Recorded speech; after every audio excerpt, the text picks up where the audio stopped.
What is up, watch fam? I am Christian from Theo and Harris, home of the best darn vintage watches and handmade leather watch straps on the market. Today we are jumping into this watch, a pretty weird Submariner, one of maybe the very few undervalued Rolexes left on the market. Let's do it. In the world of Rolex, oddball is a positive descriptor strong enough to defy logic. Quirky and uncommon are North Stars in this world, and much more often than not, they demand enormous premiums. Think of the Rainbow Daytona, a totally hateable watch saved by its weirdness. Or an Arabic dial date. While no more difficult to manufacture, it's infinitely times more desirable than a traditional one. But there are still some references and configurations that, while quirky and uncommon, have not skyrocketed yet. And here's one. It's a Rolex Submariner Reference 16613 Serti. It's a two-tone sub with sapphires at 12, 6, and 9, and diamonds at its other indices.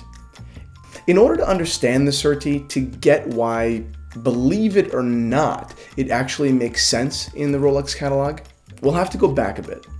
Traditionally, Rolex is a manufacturer of two very different kinds of watches. On one hand, sports watches, like the Submariner and the Explorer. On the other hand, luxury dress watches, like the Day-Date, the Cellini, and the Datejust. But that all changed. It was in 1969 when Rolex's two worlds collided. Their introduction of the Submariner in solid 18-karat yellow gold was the first Rolex release that signaled a future with a common denominator marrying the two collections: luxury. Not just the quality and reliability that were expected of the sports models, but richness throughout the entire collection. From there, the opulence crept its way into the rest of Rolex's roughest and toughest model. Not only did Rolex introduce a two-tone sub, but even the steel Submariners got facelifts. They began to feature white gold lume plots, for example. They got glitzy. And 31 years after the first solid gold sub, a tectonic shift in Rolex's trajectory, we've got this.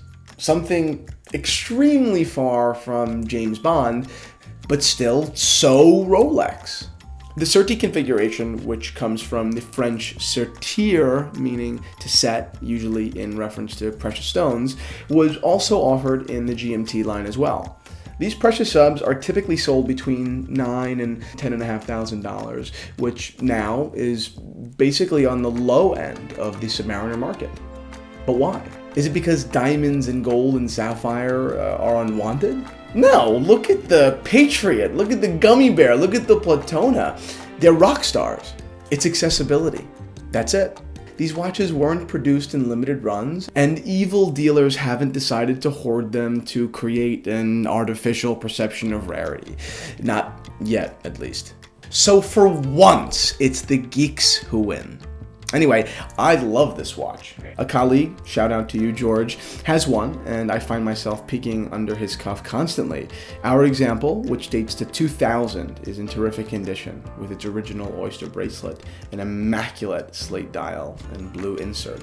I bet it's best poolside, in an ironic way, of course, but even on our pebbled calf straps, which are handmade in France, it's perfectly balanced in a very surprising way.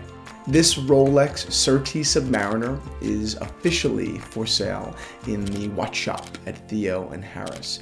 So don't walk, run. If you have any questions, don't hesitate for a second to shoot them my way. If you like this video, please give it a thumbs up. And if you love watches, subscribe to Theo and Harris. Got some amazing stuff coming very soon. I think that there is a fair way to judge them, and it's largely based in history. Here's a fact.